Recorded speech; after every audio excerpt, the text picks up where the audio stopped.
లోకమందు మీ ఫలము అధికము కాబోద్ది. No no no no, ఏది మనల్ని దేవుని ప్రేమ నుండి ఎడబాప నేరదు.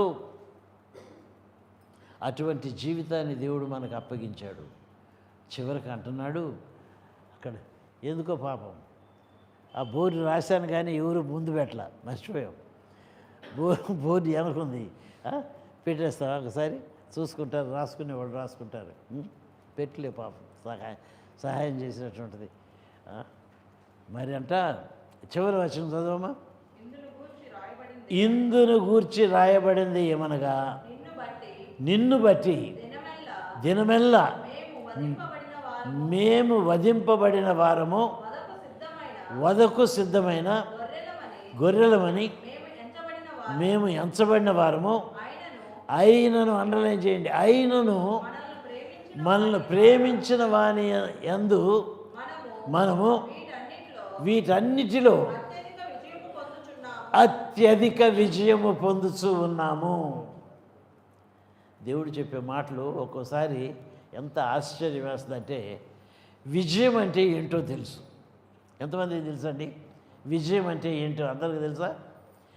అత్యధిక విజయం అంటే ఎంతమందికి తెలుసు? చేయొద్దండి టీచర్ గారు, ఇంకా ఎవరైనా ప్రొఫెసర్లు ఉన్నారేమైనా? ఎంతమందికి అత్యధిక విజయం అంటే తెలుసు? విజయానికి పోకమునిపే విజయాన్ని పొందిన వారు అత్యధికమైన విజయాన్ని సంపాదించుకున్నవారు. నేను పోరాటానికి వెళ్తాను కానీ జయించి రాబోతున్నాను. ఓడిపోయేవాడిని కాదు, నేను అడిగేస్తున్నాను. భయంతో పిరిగితనంతో కాదు, ఓడిపోతాననే భయంతో కాదు, నేను అడిగేస్తున్నాను. జయించబోతున్నానని అడిగేస్తున్నాను. దాన్ని పోరాటం ఆరంభం కాకమునిపే జయించిన ఆనందాన్ని అనుభవించేవారు అత్యధికమైన విజయము యేసుక్రీస్తు ప్రభు ద్వారా మనకు దొరికింది. ఇక మన జీవితంలో ఓటమి లేదు. నీవు నమ్మిన వాని యందు నీకు సమస్తము సాధ్యమే. నమ్మదగిన దేవుడు మనకున్నాడు. యథార్థమైన మనసుతో నీవు ఆయన్ని వెంబడిస్తే ఆయన నిన్ను తప్పక కౌగిలించుకుంటాడు, చేర్చుకుంటాడు, తన బిడ్డగా ముద్ర వేస్తాడు. అపవాదికి నీ మీద ఏ అధికారం లేకుండా, నీ ఇంటి మీద ఏ అధికారం లేకుండా, నీ బిడ్డల మీద ఏ అధికారం లేకుండా చేసి నిన్ను సంరక్షించి కాపాడుతాడు. ఆమేన్, ఆమేన్. తల్ల వంచుకుందాం. వింటున్నాము, వాక్యం వింటున్నాము. ఎంత మటుకు ఈ వాక్యము మన హృదయంలోకి ప్రవేశిస్తుంది, ఏ మేరకు మన జీవితాన్ని యేసుక్రీస్తు ప్రభుకి చెందిన జీవితముగా మనము చేసుకోగలుగుతూ ఉన్నాము. నీవు నమ్మిన వాణ్ణి నీవు ఎరుగుదువా? పౌలు గారు అంటున్నాడు, నేను నమ్మిన వాణ్ణి నేను ఎరుగుదును, నేను ఆయనకు అప్పగించిన దాన్ని రాబో ఆ దినము వరకు కాపాడగలడని రూఢిగా నమ్ముతూ ఉన్నాను అంటున్నాడు. మరి ఇక్కడ చేరిన మనం అందరము నమ్ముతున్నామా? ఆ విడుదల పొందుతూ ఉన్నామా? ప్రార్థన చేసుకుందాము, తల్ల వంచుకుందాము. ఇంటికి వెళ్ళి మళ్ళీ ప్రార్థన చేయండి. దేవుడు మీతో మాట్లాడతాడు. అత్యంత కృప కలిగిన మా ప్రియ పరలోకపు తండ్రి, నమ్మదగిన దేవుడు నాయన,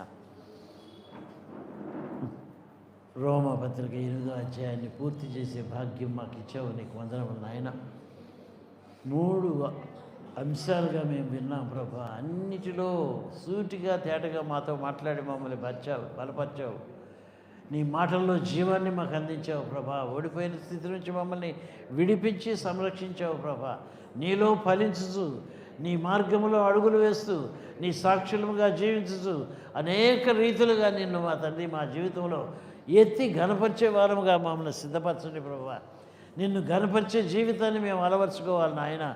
మా జీవితాలు సుఖంగా, సౌఖ్యంగా, ఆనందంగా, సమాధానముగా, సంతోషంగా జరిగిపోతూ ఉన్నాయంటే కారణం ఏంటో నిన్ను బట్టి మాత్రమే అని మేము చాటే వారముగా మీ కృప చూపించి కాపాడి నడిపించమని తిరిగి రేపటి దినాన మా ప్రభా నీ ఆత్మ ప్రేరేపణ మాకు దయచేసి 3 మందిరాల్లో నీ సువార్తను ప్రకటించే యోగ్యమైన పాత్రలుగా ఎవరెవరిని నీవు ఏర్పాటు చేసుకున్నావో వారిని బలపరిచి, స్థిరపరిచి, నడిపించి కాపాడమని యేసు పరిశుద్ధ నామమున మిక్కిలి వినయంతో ప్రార్థించి వేడుకొంచు ఉన్నాను తండ్రి.